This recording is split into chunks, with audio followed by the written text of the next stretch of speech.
మంచుకొండ అంచు మీద నుంచి వచ్చు మబ్బుల సందేశం ఈ తామర మొగ్గకి తప్పదు అన్నది కాముని సావాసం హంసరెక్క పక్కాది తాళమేసి పలికెను ఆహ్వానం ఈ అచ్చట ముచ్చట ఇచ్చట తీరగా హెచ్చెను హేమంతం ప్రియమగు ప్రియురాల చంపకు విరాల విరిసిన పరువాల పిలిచిన మధుబాల రేగే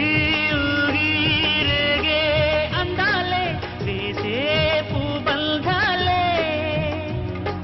మధురం మధురం సాగే సరాగం మనసా వాచా కుంకుమ పూల తోటలో కులికే ఓ కుమారి శంఖములు దిన ప్రేమకి చేశా మది నివాళి